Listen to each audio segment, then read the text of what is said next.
your forecast first. Sponsored by Matex Heating, Cooling, and Plumbing. Storm Tracker Doppler radar showing a mix of snow and sleet across the area. You can see that there on the blue and the purple color. Notice down near Effingham, you're getting more of the sleet. That's the purple, but we've got some areas of snow. Champaign, just stepped outside. We've got some very light snow falling here. We're towards Royal, parts of Vermilion County, and then down near Decatur and Sullivan, finding that. But again, more sleet showing up along I-70. This is only the first wave. The larger one comes in tomorrow. Temperature now 31, and oh, it is a lot colder than that when you factor in the winds. We've got winds gusting near 30 miles an hour in Decatur. Out the door in the morning, we will catch a small break from the rain and snow to start the day, but your drive home will be very different. We'll talk about it coming up. WCIA 3 News starts right now. Now from WCIA 3 News. An EMT is accused of sexually assaulting a woman in an ambulance. What the victim told us tonight. Well, it's a huge disappointment. Thousands of dollars were stolen from a village. Now, after 2 years, the community is getting justice. Some are calling the Iowa caucuses a disaster. Why Governor Pritzker says Illinois should be the first state to cast a ballot. You're watching your local news leader. This is WCIA 3 News at 10. Good evening, I'm Paul Cicchini. And I'm Jessica Coons. Tonight we spoke with a woman who says an EMT forced her to perform oral sex while she was in an ambulance. That EMT, Jeffrey Sanford of Gifford, was charged with criminal sexual assault in court today. The woman gave us her initial reaction after she learned DNA test results backed her up. WCIA 3's Emily Braun is live in our newsroom. So Emily, what else did she tell you? Jessica, she didn't want to go on camera tonight, but she told me she was still in shock and was trying to take the day to let it all sink in. The 48-year-old woman also told me even though this happened last summer, she's glad the DNA test results came back as quickly as they did, and she's glad police handled it swiftly and took the case seriously. She says the incident happened last July after the ambulance picked her up in Rantoul. Police interviewed the OSF EMT, Jeffrey Sanford, that same night. He denied all the accusations. Yesterday, with the results in hand, police interviewed him a second time. Obviously, that night he wasn't being truthful with us. We conducted a second interview of him. I'm not going to get into all the details of what he said, but at the conclusion of that interview, we arrested him where he was charged with criminal sexual assault. During that second interview, Sanford at first denied the accusations again. Then when police presented him with the DNA test results, he said the woman was a prostitute and he met up with her before his shift. Later in that same interview, he changed his story and said she was forcing herself on him. Sanford was denied a public defender and his bond was set at $75,000. Back to you. All right, Emily, thank you. OSF officials confirmed Sanford is no longer an employee there. A spokesperson released a statement saying, quote, "We are saddened by this news and take the allegations seriously. Our thoughts and prayers are with everyone involved." OSF Healthcare is fully cooperating with law enforcement during this investigation. A 20-year-old man is awaiting extradition to Champaign for a nearly 2-year-old murder. Michael Chatham is accused of shooting 18-year-old Ricky Green in March 2018 on Apricot Drive. He was arrested today in Plano. Today was the funeral for 2 plane crash victims. Frank and Cinda Edwards were laid to rest. Frank was the former mayor of Springfield. Cinda was the Sangamon County coroner.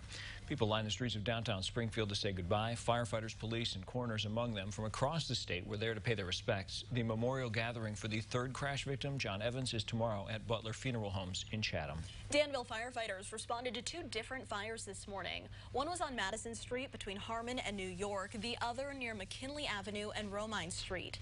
3 buildings at Harmon and Madison were vacant. 2 burned down. The other had heat damage. They were scheduled to be torn down for the new Carl development, so firefighters did not try to save the buildings, but instead kept the fires under control.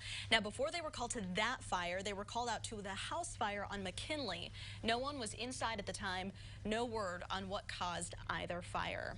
And a fire over in Springfield left 1 person without a home tonight. It happened this afternoon near North 11th Street and North Peoria Road.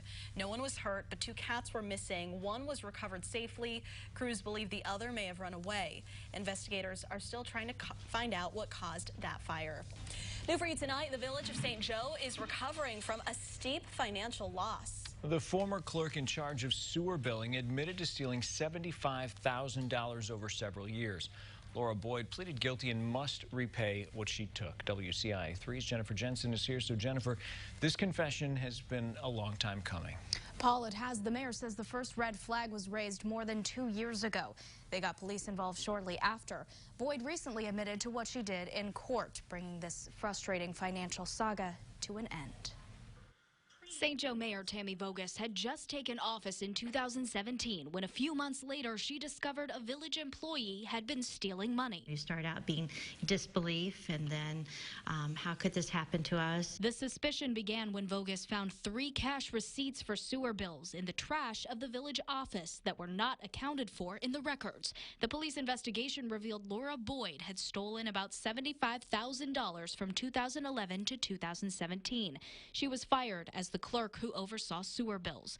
During that time, she had been pocketing the money from people's cash payments and covered it up by adjusting the utility codes in the computer system. You get a little angry, too, that someone you trusted in your business or in your office or whatever that would do something like that. The mayor says this did not negatively affect people's payment records. It just meant that the village didn't get any of that money that Boyd was taking for herself. It's a matter of now cleaning things up.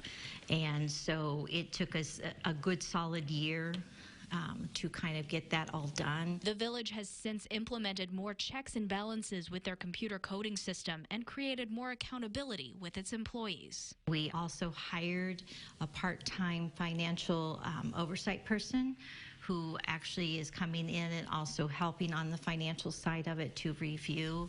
And it's like a third set of eyes there to review the accounts and to do some of the extra cross-checking that we were lacking on before. Under the terms of that guilty plea, Boyd has to pay the village back directly for $16,000, then pay the remaining $59,000 to the village's insurance company. Back to you. Jennifer, thanks. Here's a follow-up now. Leaders in Danville say a new reporting website for issues with public works is a win-win. So far, people using it agree. Before the new site, they were paying more than $10,000 a year for an app that wasn't relaying the complaints to people who needed to see them. After a week, the mayor says the new site is working and people using it are happy. This allows people the option of leaving a complaint anonymously. It also shows a map that tells you what issues have been reported where, so there aren't repeat complaints. That's why we're here. You know, government is supposed to be public service, and so if this gives us a way to better and more effectively and more efficiently meet their needs, I think it's great. So I hope that it works well for our citizens. Once you've submitted your complaint, you can check on its status. We have a link to it at WCIA.com. And we have an update from Champaign tonight. Students will be back in class tomorrow at Central High School. The boiler has been leaking since last Monday, which meant they had to shut down the heating system to fix it. Students were out of school today. Central is undergoing a $99 million expansion right now, but school leaders say the leak was not related to that construction. We told you about the state's automatic voter registration error. It's not alone. What's been done in a county after several non-citizens were accidentally given the chance to vote. Plus, last night was chaos at the Iowa caucuses, while the governor in Illinois says we could do better.